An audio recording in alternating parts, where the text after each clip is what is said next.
Hey Space Nation, today we're going to talk about how you can improve your chances to qualify for the top 100 and in turn improve your chances at the grand prize of the all expenses paid trip into space. Let's get started.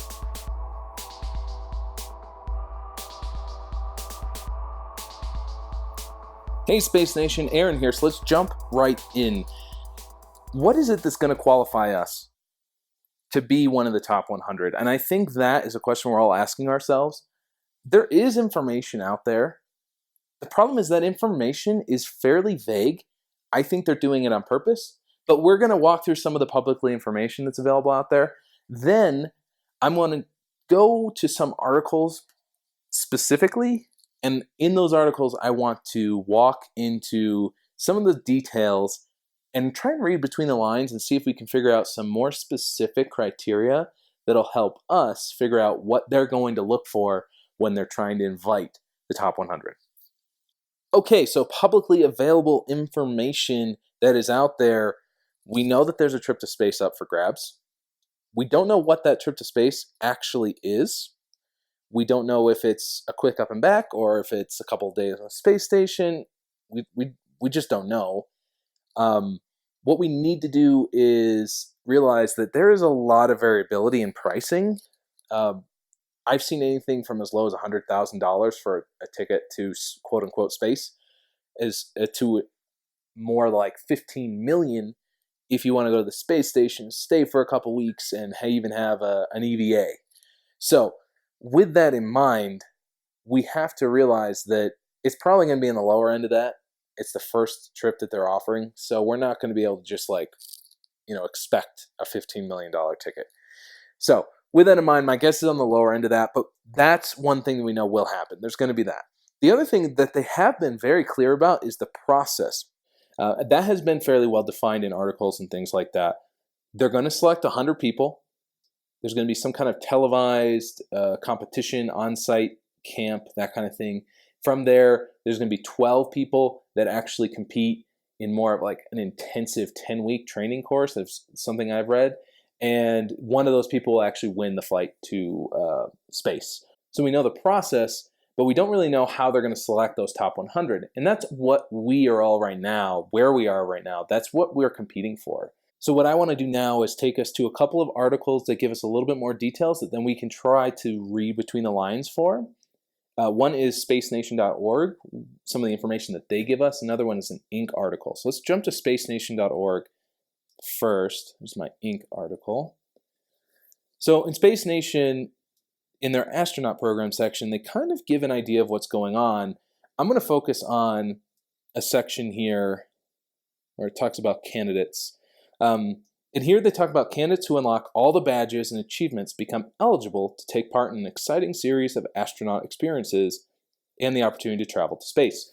So this is the only real mention of any kind of criteria.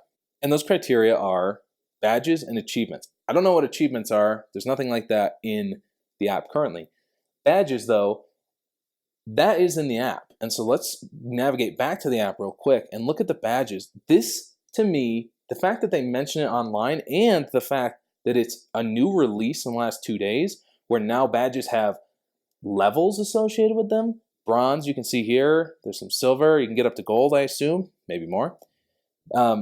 These badges now have levels, which means that we can showcase knowledge in all 13 of the current badge areas, and that will give us the ability to look like we are well-rounded and knowledgeable in all the key areas. I think that's important. It also makes sense with the way Space Nation positions themselves, because they are constantly talking about democratizing space and bringing education about space-related things to the general public. They want everyone to be excited about space. They're not just interested in someone who can get a really high score in an app. That is fairly shallow. So it wouldn't surprise me if badges actually come into play when they're selecting people. Keep that in mind as you are going through here. Badges seem to be quite important. They are mentioned by Space Nation, and they are clearly in their new release going to be more tracked in more detail. The next thing I want to focus on here is the Inc. article that came out, and this is something that's interesting here. If you read the subtitle, it says it right there, Two entrepreneurs in Finland have partnered with NASA to train astronauts and spread positive social change. Oh, and send a very dedicated regular Joe into orbit. So for me, the thing that's important there is very dedicated. When I see the word very dedicated, that tells me that dedication is important. It's in the subtitle. And keep in mind, there's an interviewee here that's feeding them information. This is one of the more recent articles that's come out. So I wouldn't be surprised if they emphasize that during their interview process. This part right here, this section where it says this leaderboard, they're talking about the weekly leaderboard. This part, I think, goes even further when they really describe what this dedication means. This leaderboard is important. You could make it repeatedly during Space Nation's week-long training sessions and prove to be one of the 100 best, most dedicated players. So again, the idea of dedication comes up and talking about the 100 best in the weekly leaderboard. The emphasis on weekly also makes sense because it's someone who needs to be, people that are constantly in the top 100 in the weekly leaderboard will show that there's a dedication across time versus just a few weeks of interest. So I do think that that's something that, to me, that's number two. That's criteria number two that I will want to pay attention to, and I think you will want to pay attention to as well. In addition to those two main points of badges and weekly leaderboard, there's another thing that I think we should mention. There's a couple of things I think we should mention. So let's go to back to Space Nation. We're going to go here and look at several places where they mention the idea of a televised program. Okay, so at the beginning they talk about how there's going to be a long format show, in participating in a long format show, and how we'll document the candidate's journey to space. Here again, long format series on an on-site boot camp. They are. It's fairly obvious, and this is mentioned in every article, that a televised series, some kind of thing, probably maybe even a documentary. You could see Netflix documentary becoming a thing here, but this is important to them. So this is going to be probably one of their main growth channels as far as a company is concerned. When they get their first 100 people, they are going to do some kind of televised series, and the reality is they're probably going to want to follow around interesting people. So does this mean if you're not interesting or you're awkward in public or on camera that you can't be qualified? No, but I wouldn't be surprised if it came down to two individuals and, for the 100th spot, and one of them was more of a camera type of personality, that they probably would go with that person. The other thing to keep in mind is one of the main things that they talk about over and over and over again is democratizing space and bringing space to the world. Okay, what does that mean? To me, what that says is that there are traditionally a few countries that are generally very dominant in space. So I would not be surprised at all if they want to get more of a representation of the entire world in their top 100. That would not be surprising to me at all.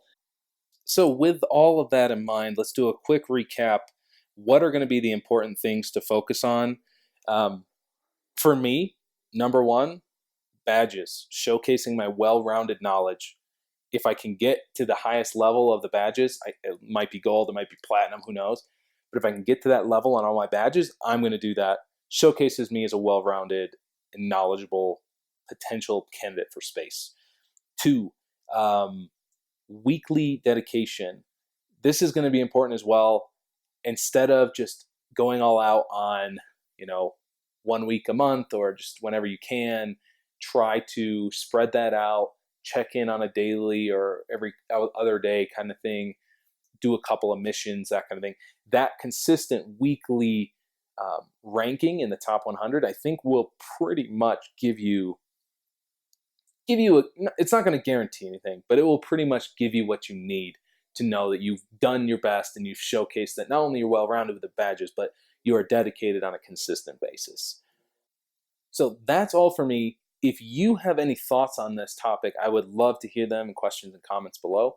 I want to know as much information personally as possible, and I want to share that information as well. So please comment, question below.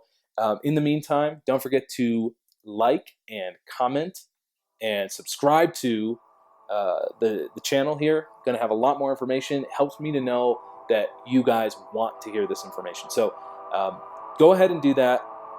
As always, keep pushing on those key pieces here. I want to see all you guys in Iceland at Space Camp. So keep working, and I'll see you in Iceland.